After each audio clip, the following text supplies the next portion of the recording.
Emotions ran high at the Senate this afternoon after Senator Pia Cayetano broke down in tears during a session. And for details, we have our mobile journalist in the Senate, Merimon Reyes. Merimon, okay, what exactly led to this literally tearful incident? Lured in today's plenary session here at the Senate, meron talagang part na privileged speech coming from Senator Risa Hontiveros.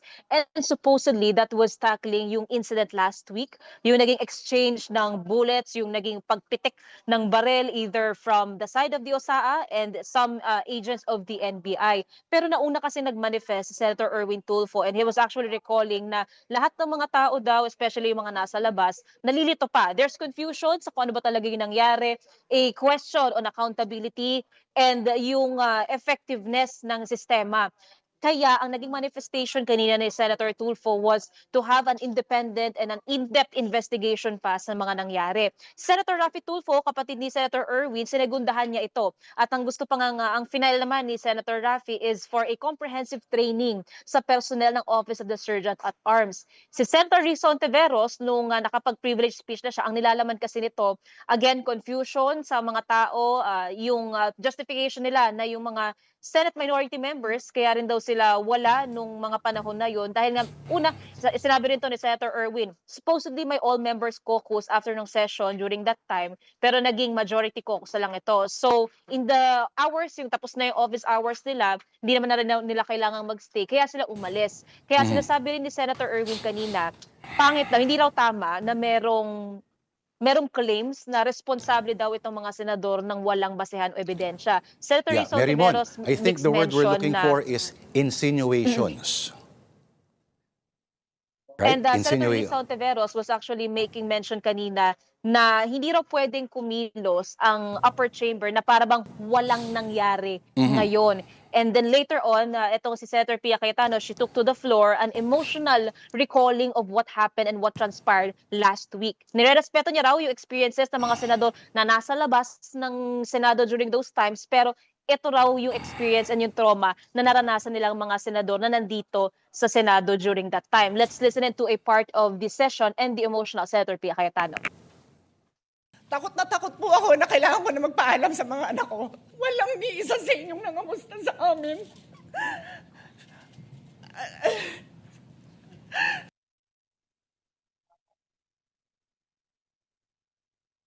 And then, Lord, pagkatapos si Senator Pia during that time, si Senator Risa Hontiveros, tumayo naman siya, correcting yung context. Kasi ang sinasabi ni Senator Pia, hindi raw walang nangyari. Kasi for them na nandito, especially minority bloc members, nandito sila and sila raw yung personal nakaranas nung takot during those times. Pero ang clarification ni Senator Risa on that note, ang point niya is para bang walang nangyari ngayon. Kumbaga, moving forward, what's next for the Senate, what's next for the institution, and what answers ang kinakailangan pa ng clarification, lalong-lalo sa ano ba talaga ang nangyari. Kasi ang nasabi ni Senator Risa, yung unfolding ng events as it happened, plus kung paano siya lumalabas sa publiko, may confusion pa. Kaya gusto nila magkaroon ng clarification. During those times, nakita natin sila Senator Loren Legarda, Senate President Pro Tempore, Senator Amy Marcos, some members of the minority bloc, kinoconsuelo, kinocomfort si Senator Pia during those times. Lord.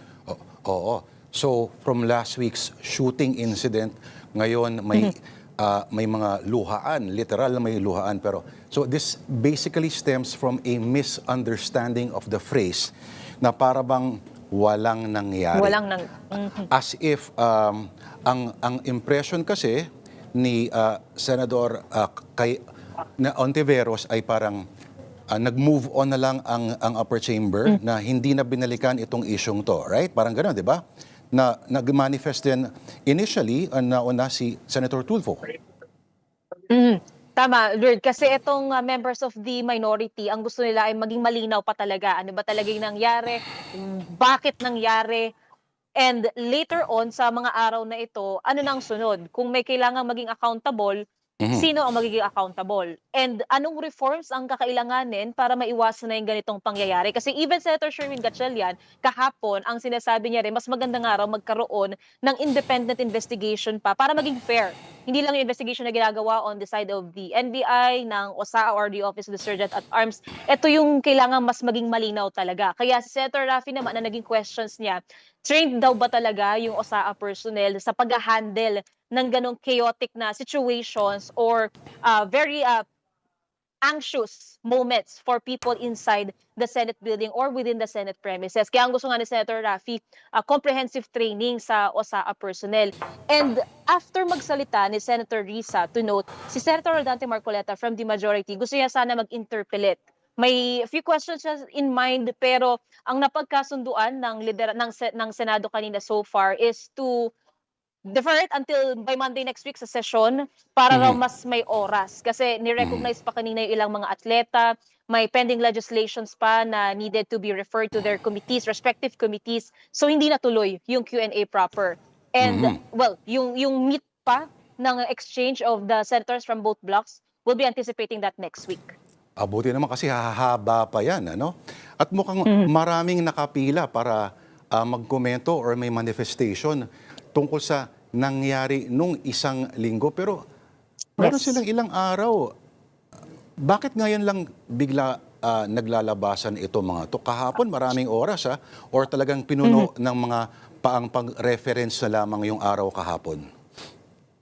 Well, kasi kanina sa nakuha natin, it was part of the agenda for this day, yung privilege see. speech ni Senator Risa. Nung kahapon and even nung Monday, wala naman tayong nakitang naka-line up pa, and hindi rin naman siya na-bring up sa session during those times. So we're not sure, since ang privilege speeches kasi or manifestations, usually pinaghahandaan yan or pinag-uusapan ng mga senador or kung may kapwa senador na involved na susuportahan yung manifestation or yung privilege speeches, probably it may be a consideration of time and preparation kung ano yung magiging laman ng itatakal nila sa session floor.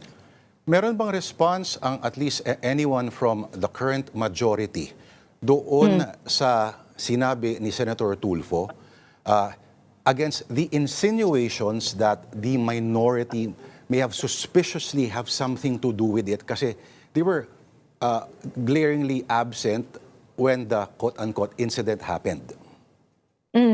Lord, ang sinabi din dyan ni Senator Erwin, yung justify niya na yung mga miyembro ng minority, hindi na sila kasama doon sa supposedly all members caucus, naging majority caucus na lang siya. Kaya after the session, at wala naman na raw ibang kailangan pang gawin yung mga senators from the minority dito sa loob ng building, umalis sila. That's why yung nagiging claims o yung mga bintang na may alam daw o may kinalaman daw itong mga senador from the minority, kaya may kinalaman sila sa kung ano ang nangyari last week na putukan at may idea raw sila kaya sila umalis ng mas maaga. Ito yung sinasabing hindi raw tama.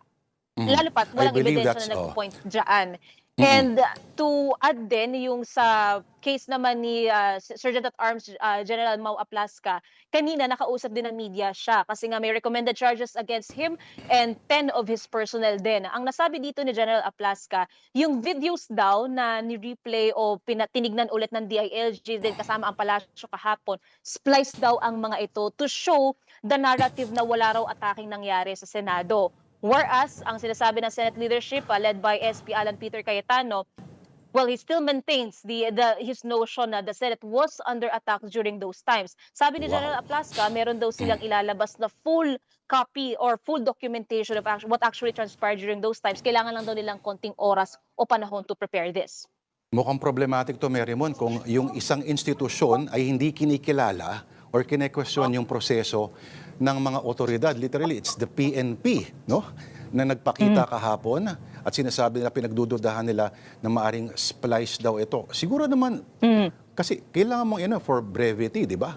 Pero Yes. tingnan natin. So, ibig sabihin, the fact na maraming humihingi pa rin, Marymon, kanina narinig ko, maraming nakapilat, maraming humihingi ng kopya ng mga CCTV footage. Yes. Ibig sabihin ito, ayaw pa rin nilang tanggapin itong pinakita kahapon sa press conference ng Malacanang. Oh, Lord, and ang nasabi pa kanina ni Senator Robin Padilla from the majority, hindi naman daw AI yung footages. Though This one plus yung sinabi ni General Aplasca na splice yung videos where yet to actually connect the dots between sa mga sinasabi nila. Pero ang malinaw sa ngayon, especially from the minority members, they still want to seek and they are still seeking clarity. Ano ba talaga yung nangyari? Kung may dapat managot, sino ang dapat managot? If there are lapses in the system, ano yung lapses na to? And moving forward, ano yung kakailanganin to ensure na hindi na 'to mauulit. Kasi ang sinabi pa nila dito, hindi lang naman daw sila, maging yung mga staff and even our friends from the media, lahat humantong naman sa experience na ito. Umabot sila sa sitwasyon na tumakbo, na naghabulan. So, I don't think may magkakaroon pa ng end soon sa pagke-question sa kung ano ba talaga ang nangyari last week. Lord. Abangan ang susunod na kabanata dyan. On another issue, may mga reaksyon na ba doon sa desisyon ng Supreme Court na nire-reject yung petition na yung TRO, na ipigilan TRO from the camp of Senator De La Rosa? Mm. Lord, ang nakausap natin so far dyan is si Senator Raffy Tulfo, again from the Senate minority.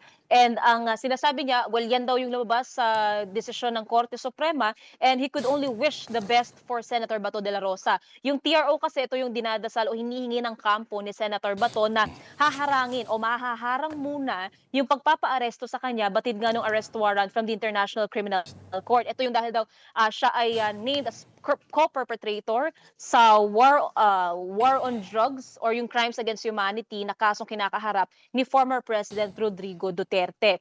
Whereas si Senator Robin Padilla naman, kanina rin nakapanayam din siya ng media, nalulungkot daw siya sa lumabas lumabas na desisyon ng SC dito sa TRO, sa prayer nila.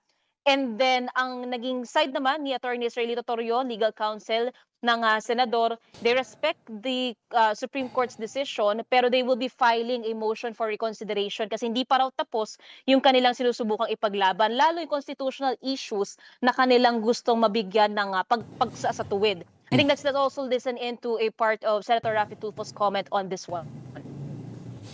Well, good luck kay Sen. Bato. Napaka-brief. Oh, good luck kay Senator Bato. Okay, sa dami ng nangyayari sa Senado, Marymon, muntik na natin makalimutan. Ano nang latest doon sa impeachment trial ng Vice President at yung usap-usapan bang kudetahan na isa na namang leadership change. Mukhang namatay na ba ito? O may mga narinig kang parang may bumibuelo lamang?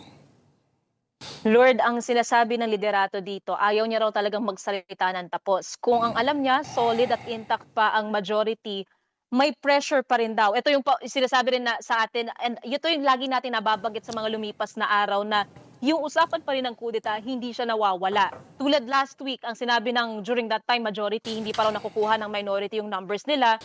Pero may nangyaring kudeta Monday last week. Doon nagpakita si Senator Bato. Netong Monday, may umuugong din. Lumabas pa nga yung pangalan ni Senator Kiko Pangilinan, Senator Mig Zubiri, Sherwin Gatchalian. and nadagdag na rin natin si Senator Sherwin Gatchalian. Pero netong Monday, wala rin nangyaring kudeta. Yesterday, wala rin nangyaring kudeta. Today, maingay pa rin yung kudeta, pero hindi rin siya nangyari sa session ngayong hapon. So, again, anything could still happen eh. Kung sakali mang mayroong pang kondisyon na ginagawa, ang sinasabi kasi ng ilang miyembro ng majority, meron pa rin daw pagtatapik from members of the minority para maglipat bakod yung mga majority senators. May offers daw, sabi ni Senator Amy tsaka ni SP Cayetano, may incentive offers daw, may term extension offers, if not, may threats. Though ito ay dinedebunk ng mga minority members, hindi pa rin nawawala yung usapin ng kudeta.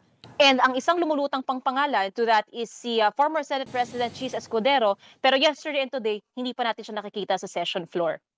Ako, abangan ang susunod na kabanata.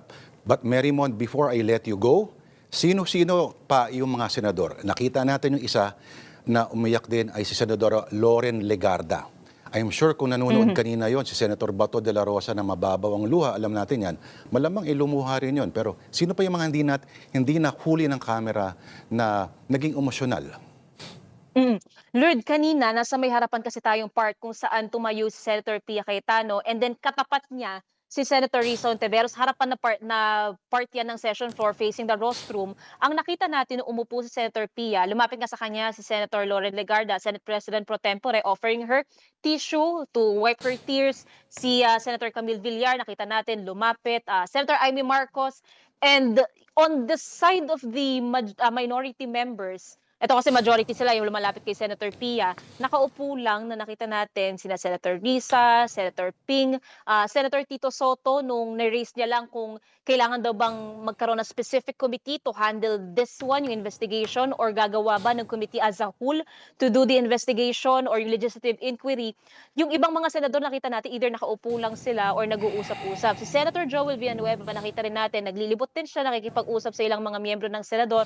But then again, we're yet to know the context kung ano yung napapag-usapan nila during those times. Pero ang afterwards naman, may photo opportunity kasi itong mga senador kasama yung mga kinilalang atleta natin.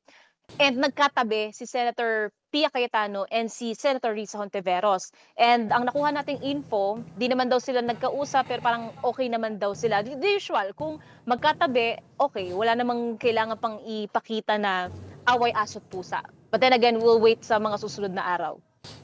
All right. Thank you for that report. Our mobile journalist in the Senate, Marymon Reyes.